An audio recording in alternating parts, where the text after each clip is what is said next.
Le soleil est apparu pour que nous puissions, que nous soyons mieux avec notre mère de Fatima. La parole de Dieu que nous venons d'entendre, elle est de la région de Césarée de Philippi.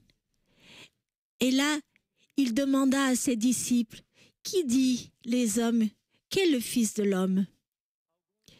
Ils répondirent, « Les uns disent qu'il est Jean-Baptiste, d'autres qu'il est Élie, d'autres que Jérémie ou un autre des prophètes. » Alors, il leur dit, « Et vous, selon vous, qui suis-je » L'Évangile, frères et sœurs, demande qui est Jésus.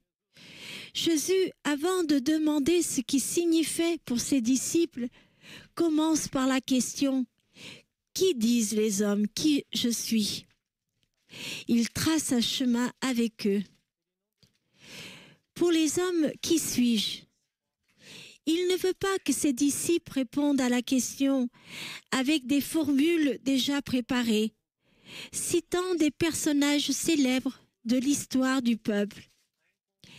Il amène les disciples à confronter son enseignement pour une confession à suivre et non une foi réduite à des formules, à une idéologie. Une idéologie mauvaise ou mal interprétée. L'opinion, le dicton, l'affirmation des gens à propos de Jésus n'était pas suffisant pour que les disciples atteignent et accèdent à la vérité.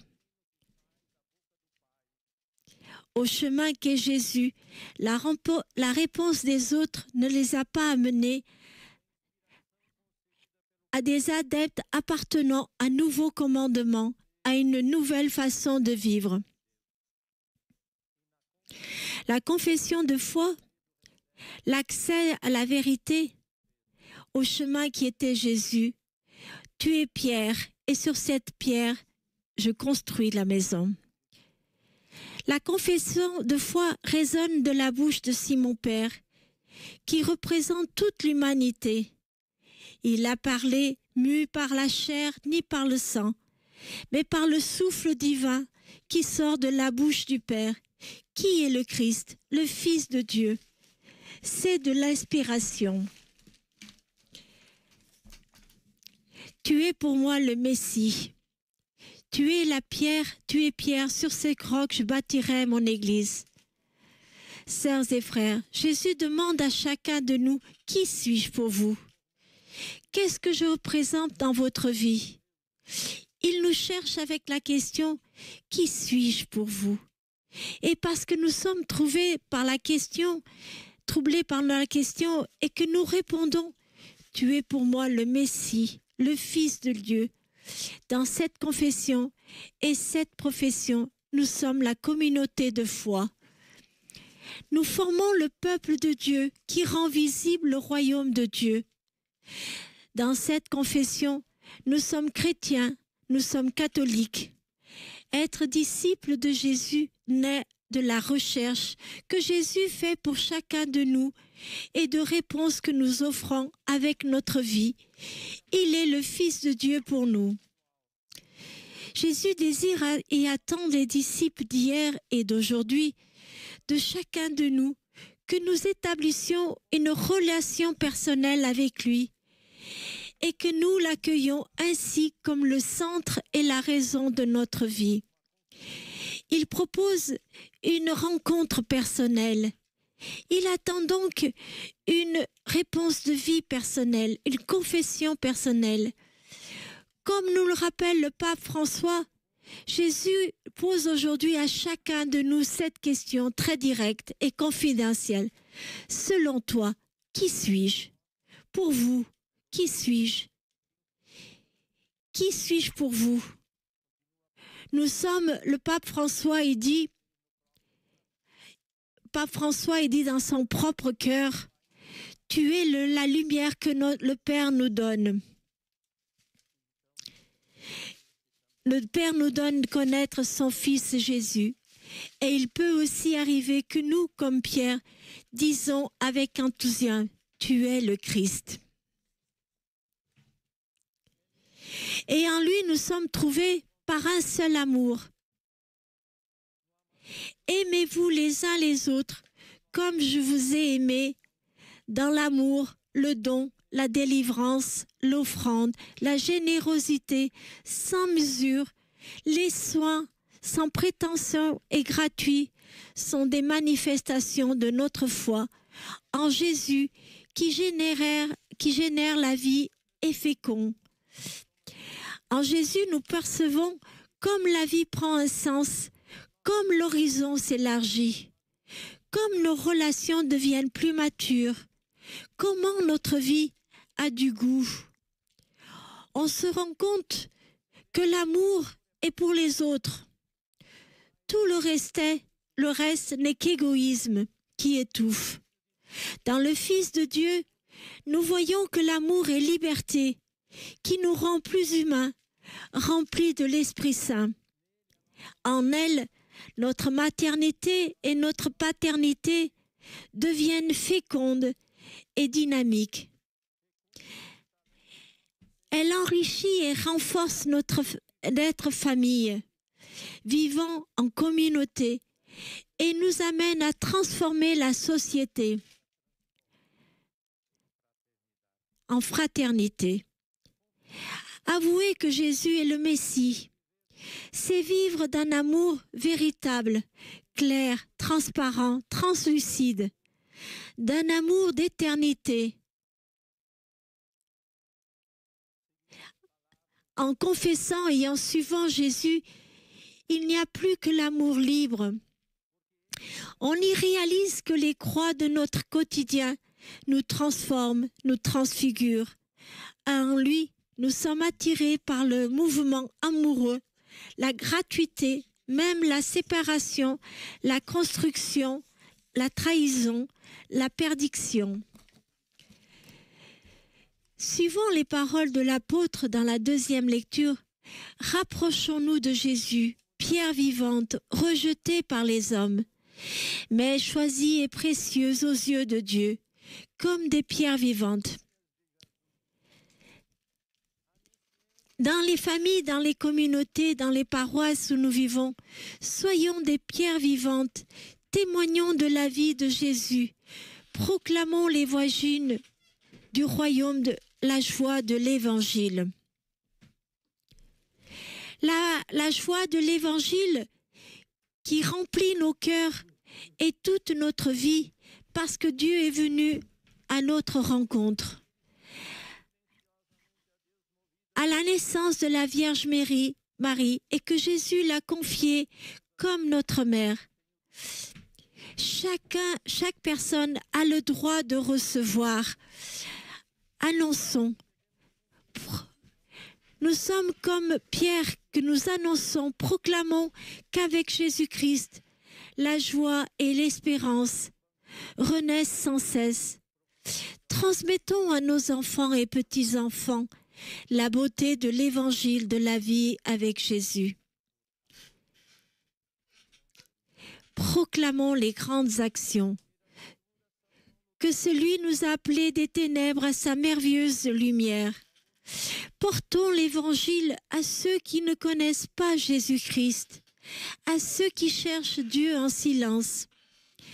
Animés par la nostalgie de Dieu, tout être humain, toute personne a le droit de recevoir la bonne nouvelle. L'évangile, nous recevons la mission d'annoncer, de partager la joie, sans exclure personne. Indiquer un horizon grandiose. Offrez un banquet appétissant en proclamant la bonne nouvelle du royaume de deux manières. Dans la première lecture de Salomon, dans le temple qu'il a fait construire pour le Seigneur, élevez une supplication en faveur du qui demande et crie dans ses besoins. Supplions et mendions. Seigneur mon Dieu, écoutez le cri de la prière que nous adressent aujourd'hui nos servantes et nos serviteurs. Dans ce sanctuaire, frères et sœurs, que nous avons construit pour rester fidèles à Jésus, dont nous célébrons aujourd'hui la dédicace, nous prions, nous vous aussi en supplions et vous remercions. Attirés par Marie, mère de Jésus, nous prions pour nos familles, nos enfants, nos personnes âgées. Nous prions pour nos communautés, afin qu'elles soient toujours plus signes de vie et d'espérance. Nous plaidons pour que les pauvres soient intégrés dans la société et qu'ils ne soient pas rejetés, et que les migrants soient accueillis dans nos communautés et pas ailleurs. Ici, au pied de la Vierge, je prie pour les indigents, qu'ils soient respectés dans leur monde de vie, dans leur culture, les terres de nos ancêtres soient la maison de nos frères et sœurs indigènes du Brésil. Disparaître l'avidité, la destruction, la mort sur la terre ancestrale. Arrêtons-la. Déforestation, mettez fin à la pêche prédatrice et faites disparaître l'exploitation minière. Prions pour la conversion de ceux qui allument des incendies, et notamment dans cette région. Dans la prière, demandons la grâce de nous mettre sur un chemin de conversion et de prière. Demandons la paix. Devant l'image de Notre-Dame de Fatima, demandons la paix. Demandons encore une fois, avec Marie, la paix, la paix. Oui, la paix, mes frères et sœurs. Avec la Vierge, la Notre-Dame de Fatima. Demandons à la Reine de la paix que soyons la mort, faire taire les armes qui régénèrent la mort, éteindre la violence dans le cœur humain. Accorde le don de la paix. Toucher le cœur et l'esprit des dirigeants pour suivre les chemins de fraternité et de la paix.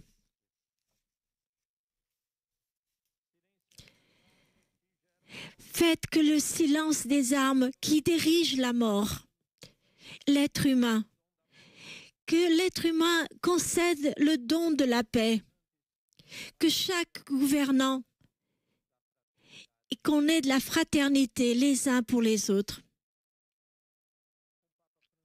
Avec le pape François, implorons dénouer les nœuds de l'égoïsme, dissiper les nuages sombres du mal. Remplissez-nous de votre tendresse, soulevez-vous de votre main aimante et donnez à ces fils et filles votre caresse comme une mère qui nous donne des cadeaux et de justice et de solidarité. Le désert qui se transforme en floreste, en forêt. Ici, frères et sœurs, devant la Vierge de Fatima, Notre-Dame de Rosaire, à qui accueille notre cri. Nous avons besoin de votre œil d'amour. Toi qui es prête à accueillir nos douleurs et nos supplications, Vierge de Fatima, accueille notre cri. Essuie nos larmes sur nos joues et la mort de tes enfants. Toi qui veux accepter nos peines, viens nous aider dans ces temps, accablés par l'injustice et dévastées par les guerres. Pour vous, et nous supplions, nous levons nos yeux avec notre cœur, avec votre cœur et votre regard. En toi, Marie, nous confions. Nous sommes ici aujourd'hui pour supplier, pour déposer à la Vierge Marie. Nous sommes ici aussi. Nous te remercions de nous avoir éveillés à la vérité, à la beauté du royaume de Dieu. Que nous avons pu trouver avec les 3 petits pastoraux pour la conversion. Nous te remercions de nous avoir éveillés à la vérité, à la beauté du royaume de Dieu. Nous remercions de nous donner l'espérance dans les chemins pour tous les hommes, les femmes et les hommes. Nous remercions de nous avoir réveillés. Nous remercions pour la liberté. Nous remercions la liberté, la sensibilité des autres et la dignité.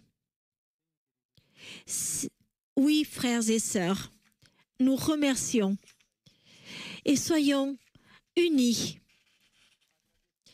Nous remercions d'être ici réunis avec un cœur, avec plein d'actions de grâce, confiants, avec espérance et tous les enfants qui se dirigent vers leur mère.